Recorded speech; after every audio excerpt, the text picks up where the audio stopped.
الله أكبر الله أكبر الله. Bismillahirrahmanirrahim. Assalamualaikum warahmatullahi wabarakatuh. Alhamdulillahi rabbil alamin. Wassalatu wassalamu ala asyrafil mursalin wa khatamin nabiyyin wa rahmatillahi lil alamin Sayyidina Muhammadin wa ala alihi wa sahbihi ajma'in wa ba'd. Wa qala subhanahu wa ta'ala fi muhkami kitabihil aziz. A'udzu billahi minasy syaithanir rajim. Bismillahirrahmanirrahim. Subhanalladzi asra bi'abdihi laylan minal masjidil haram ilal masjidil aqsa alladzi barakna hawlahu linuriyahu min ayatina innahu huwas samiul basir. Jemaah maghrib yang dirahmati Allah subhanahu wa ta'ala, marilah kita bersyukur kepada Allah subhanahu wa ta'ala atas rahmat dan karunia kita bisa berkumpul untuk memperingati hari peristiwa besar yang diceritakan oleh Allah subhanahu wa ta'ala dalam Al-Quran, yaitu Isra wal Mi'raj. Selawat dan salam kepada Rasulullah sallallahu alaihi wasallam yang telah membimbing kita sehingga kita menjadi umat yang berada dalam akidah yang benar. Pada kesempatan ini yang kami hormati Bapak PJ Gubernur Aceh atau yang mewakilinya, Wali Nanggro Aceh, Bapak Kapolda, Bapak Pangdam Iskandar Muda, Imam Besar Masjid Raya Baitur Rahman, Ketua DPR Aceh, Kadis Syariat Islam, Wali Kota Banda Aceh, Kepala UPTD Masjid Baitur Rahman, dan tidak saya sebutkan satu persatu hadirin yang hadirat yang telah berhadir pada jamaah maghrib yang dimuliakan Allah subhanahu wa ta'ala. Sebagaimana telah kita dengar tadi dalam sambutan Bapak Gubernur, bahwa pelaksanaan memperingati Isra dan Mi'raj yang dilaksanakan pada maghrib ini adalah sebuah kewajiban bagi kita semua untuk selalu kita laksanakan di setiap tahun. Apa yang telah disampaikan oleh Bapak PJ dalam sambutan tadi merupakan sebuah pemahaman, sebuah pelaksanaan daripada firman Allah subhanahu wa ta'ala dalam Al-Quran. Allah menyampaikan, walaqad arsalna Musa biayatina, kami telah utuskan Musa dengan ayatina, bimu'jizatil lati ayyadahu Allahu alaihi bihi. Diceritakan oleh Allah kepada Musa dan diberitakan dalam Al-Quran, an akhrij qaumaka minaz zulumati ilan nur, untuk membebaskan kaum Bani Israel itu dari kekufuran, akidah yang tidak benar kepada iman kepada Allah subhanahu wa ta'ala. Kemudian Allah mengatakan, wazakirhum biayyamillah, dan peringatkan manusia itu biayyamillah, dengan hari-hari Allah.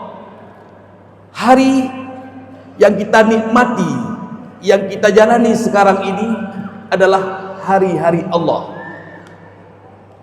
disebut dengan ayyamillah.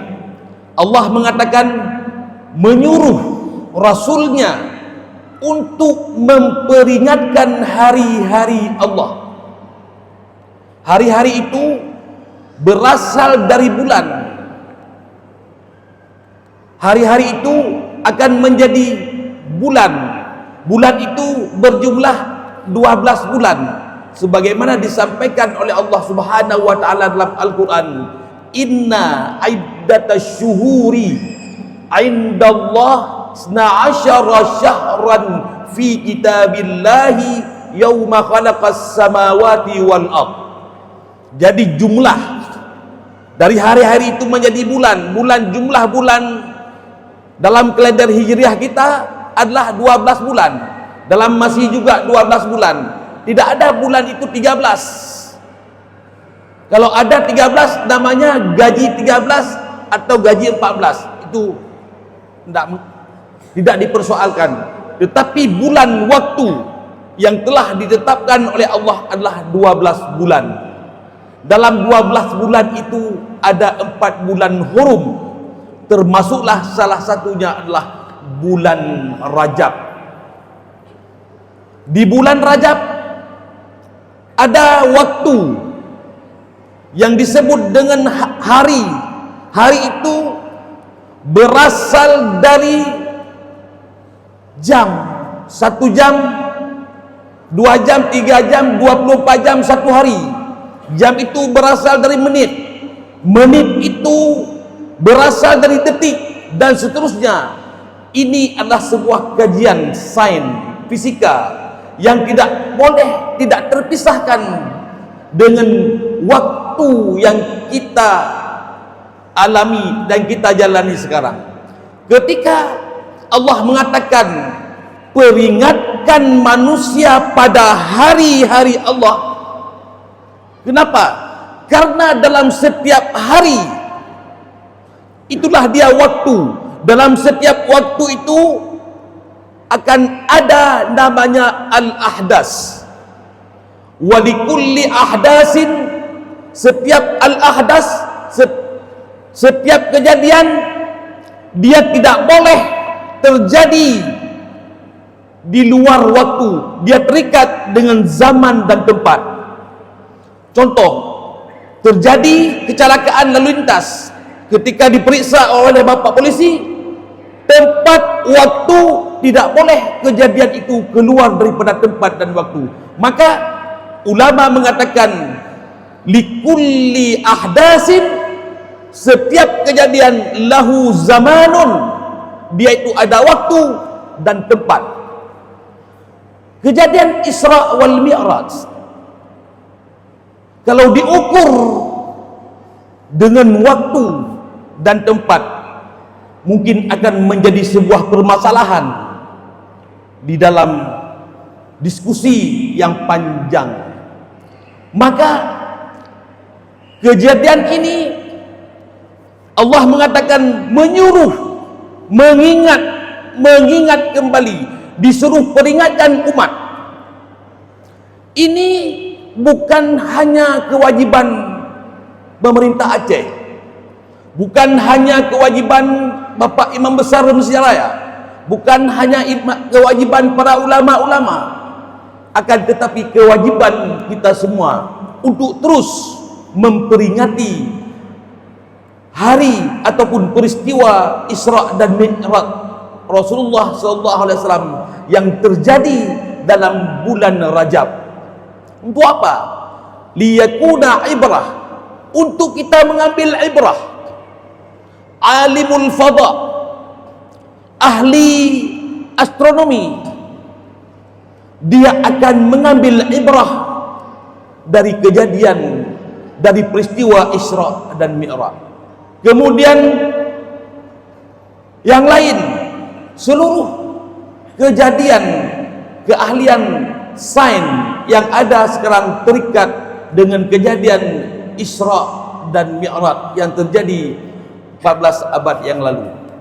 Jamaah yang dirahmati Allah Subhanahu wa taala, ketika diskusi terjadi dalam pikiran kita, bagaimana perjalanan Rasulullah sallallahu alaihi wasallam minal Masjidil Haram ilal Masjidil Aqsa alladzi barakna haulahu linuriyahu min ayatina. Bagaimana terjadi perjalanan dalam waktu yang sangat singkat, karena perjalanan antara Masjidil Haram ilal Masjidil Aqsa, dalam hadis tertulis ala akbadina ala arba'ina min akbadil ibili. Bahasa Aceh punya tajaan tapak 15 huruf atau 20 huruf perjalanan kaki dengan unta. Itu jarak tempuh antara Masjidil Haram dengan Masjidil Aqsa lebih kurang 1200 kilometer. Bagaimana bisa terjadi tidak sampai setengah malam, tidak sampai seperempat malam? Kenapa? Karena Allah mengatakan lailan. Kalau lailan itu tidak sampai setengah malam, karena dia tidak dipakai alif al. Kalau al-lailu, kalau dipakai al-lailu itu malamnya 8 jam, 8 jam.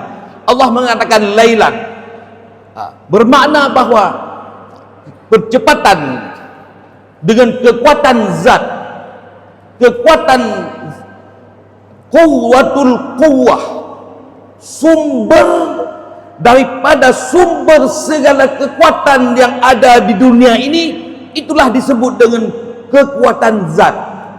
Zat disebut dengan quwwatul quwwah karena yang melakukan,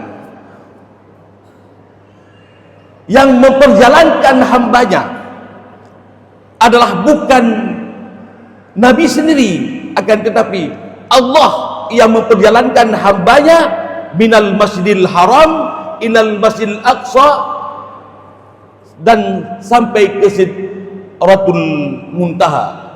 Maka ketika dikaji dalam sains, bagaimana rumus ataupun logika kekuatan ketika sumber kekuatan melakukan sesuatu dalam menempuh jarak tempuh yang 1200 km, maka ulama mengatakan wa iza zadatil quwwah faqalla zaman.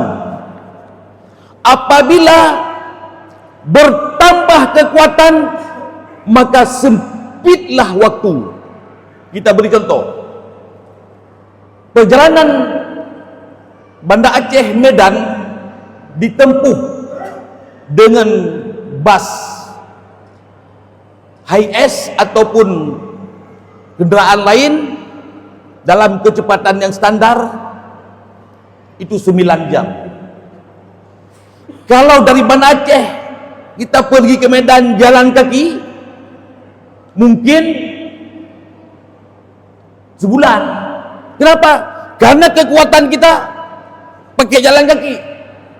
Kemudian kita tambah naik sepeda, maka jarak waktu tempuh yang akan kita gunakan waktu dari Banda Aceh ke Medan mungkin dengan sepeda 1 minggu. Kita pakai mobil, maka kita tambah kekuatan, jarak tempuh yang 1200 km itu dengan mobil bus yang sering digunakan itu 9 jam. Kita tambah lagi kekuatannya, naik pesawat, maka jarak tempuh yang kita gunakan dari Banda Aceh ke Medan hanya 40 menit atau 45 menit. Mau cepat lagi, maka akan ditambah kekuatan dengan jet tempur mungkin 5 menit. Maka ulama mengatakan dalam konsep waktu dalam pembahasan Isra dan Mi'raj, iza zadatil quwwah, apabila bertambah kekuatan, faqallaz zaman, maka sempitlah waktu. Kemudian teori itu kita balik. Bagaimana kita balik? Wa iza qallatil quwwah, apabila kita itu kekuatannya itu lemah, kurang. Kalau mobil cc-nya misalnya di bawah 1000, itu kekuatannya lemah. Apabila kekuatannya lemah, fazadaz zaman, maka panjanglah waktu yang diperlukan untuk menempuh sesuatu jalan tempuh. Maka ketika Allah mengatakan memperjalankan hambanya minal masjidil haram ilal masjidil aqsa dengan jarak tempuh 1400 atau 1500 km, itu yang melakukan pekerjaan itu adalah quwwatul quwwah, sumber daripada segala sumber kekuatan yang ada di dunia ini, yaitu pencipta.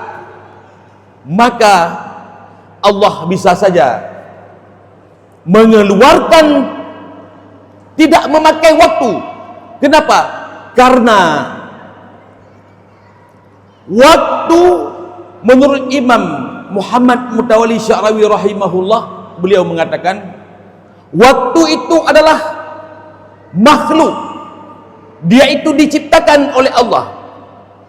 Ketika Allah ingin berkehendak, maka Allah akan mengeluarkan dari sunnatullah yang telah diatur di alam ini.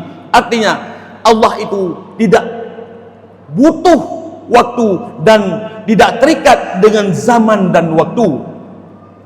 Maka oleh sebab itulah kejadian ini, karena sebuah kejadian yang akan menentang akal, maka Allah memulai dengan kalimat subhana.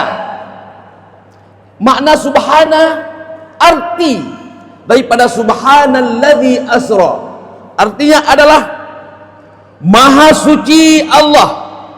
Artinya tanzih, membersihkan Allah dari sifat-sifat yang sifat tersebut ada kesamaannya dengan makhluk. Kalau misalnya Allah melihat, ya Allah basirun, Allah melihat, kamu melihat, ya saya juga melihat. Allah itu melihat, kamu melihat dengan mata. Apakah Allah melihat dengan mata? Allahu sami'un, Allah mendengar, kamu juga mendengar. Kamu mendengar dengan telinga. Apakah Allah mendengar dengan telinga? Tidak. Inilah tanzih. Maka kejadian di sini membersihkan kita untuk menguatkan keimanan. Nah, ini intinya adalah iman. Kita iman kepada Allah, dan iman bima qala Allah, beriman apa yang disampaikan oleh Allah dan apa yang disampaikan oleh Rasul. Apa inti yang dapat kita ambil dari makna percepatan di sini? Bagi kita seorang pemimpin,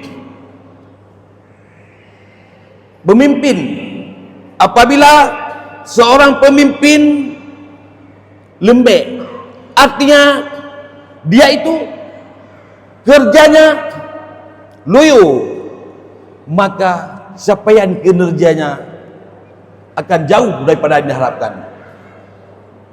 Tetapi apabila seorang pemimpin dia target dan punya program kerja yang bagus, dan target kerja sesuai dengan waktu yang telah ditetapkan, maka pencapaian kerja akan tercapai sebagaimana yang diharapkan. Demikian juga seperti orang belajar. Kalau dia belajar sungguh-sungguh belajar, kemudian membuat penelitian dan sebagainya, maka dia akan mencapai pada tingkat akademisi yang tertinggi. Tetapi apabila batace le tengah jaga no S1, sekolah S1 aja sampai 8 tahun. Ini makna yang bisa kita ambil dari makna percepatan, baik dalam seluruh aspek kehidupan manusia, baik dalam pembangunan daerah maupun dalam pendidikan dan semuanya. Kemudian Allah menyampaikan Masjidil Haram, kemudian ilal Masjidil Aqsa, kemudian ila Sidratil Muntaha. Kenapa Allah mengatakan Masjidil Haram? Satu. Kemudian Allah menyatakan Masjidil Aqsa. Kalau kita berfikir, boleh saja Allah tidak memulai dari Masjidil Haram, memulai dari mana saja. Boleh saja Allah tidak butuh kepada Masjidil Aqsa, langsung memanggil Nabi, kemudian bertemu dengannya untuk menerima perintah solat. Namun ini dikaitkan oleh Allah Subhanahu wa taala, Masjidil Haram dan Masjidil Aqsa. Ini adalah untuk mengingatkan kita bahwa akidah kita tidak bisa kita itu melepaskan diri daripada Masjidil Aqsa. Masjidil Aqsa itu adalah bahagian daripada akidah dan bahagian daripada keimanan kita. Orang-orang yang tidak peduli, artinya dia tidak nyali apa yang terjadi di Aqsa sekarang, apa yang terjadi di Palestina, itu perlu diperiksa DNA-nya. Perlu diperiksa DNA-nya. Apa yang terjadi di masyarakat Palestina sekarang, dia tidak merasa apa-apa, seolah-olah tidak merasa ada saudara yang sedang dalam keadaan bahaya atau keadaan terzalimi, tidak pun berdoa. Ini orang ini perlu diperiksa DNA-nya. Dan kita secara umum umat Islam, kita berterima kasih kepada Bapak Presiden, Bapak Presiden kita, Bapak Prabowo, yang beliau secara tegas memberi dukungan dan memberi dukungan untuk kemerdekaan Palestina dan juga mengharapkan agar tidak terjadinya perang lagi. Ini baru dikatakan Bapak Presiden. Maka inilah rahasianya. Ketika Allah mengaitkan Masjidil Haram dengan Masjidil Aqsa, maka di situ ada akidah, ada persaudaraan antara kita, antara Nabi Muhammad sallallahu alaihi wasallam dengan ar-rusul as-sabiqunal awwaluna qabla Muhammadin. Jamaah yang dirahmati Allah Subhanahu wa taala. Tadi disampaikan jam 8. Habis. Kemudian terakhir saya sampaikan kenapa Rasulullah sallallahu alaihi wasallam itu di Isra wal Mi'raj oleh Allah untuk bertemu dengannya hanya untuk disampaikan kewajiban salat. Nabi-nabi yang lain juga ada salat. Nabi Ibrahim tadi tidak dipanggil, akan tetapi diutus malaikat Jibril. Kemudian perintah-perintah yang lain Allah tidak memanggil, mengutus Jibril menyampaikan wahyu, tidak dipanggil. Namun Nabi Muhammad sallallahu alaihi wasallam dipanggil oleh Allah. Kenapa? Karena awaluhu Adam wa akhiruhu, awalnya adalah Nabi Adam, akhirnya adalah Nabi Muhammad, untuk membuktikan kepada para nabi-nabi yang terdahulu. Wa akhiruhum khatamul anbiya'i wal mursalin, menjadi imamuhum, menjadi imam bagi mereka. Dibuktikan oleh Allah dengan waktu salat Rasulullah SAW sebagai imamnya. Yang kedua, linuriyahu min ayatina. Ayatina min ayatil ardiyah, ada ayat bumi, wa min ayatis samawiyah, ayat tanda-tanda kubusan langit. Allah diperlihatkan kepada Muhammad surga, neraka dan sebagainya, sebagai semuanya. Untuk apa? Untuk membedakan bahwa risalah Muhammad sallallahu alaihi wasallam itu beda dengan risalah nabi-nabi yang terdahulu. Nabi-nabi yang terdahulu menyampaikan risalah bima yasma'uhu min Jibril, apa yang didengar oleh Jibril, didengar disampaikan kepada umat, didengar disampaikan kepada umat.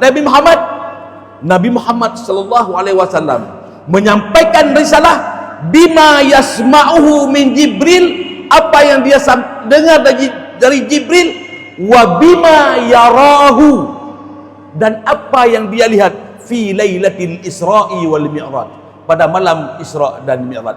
Inilah bahwa Rasulullah SAW itu diangkat oleh Allah Subhanahu wa taala derajatnya di atas nabi-nabi yang lain.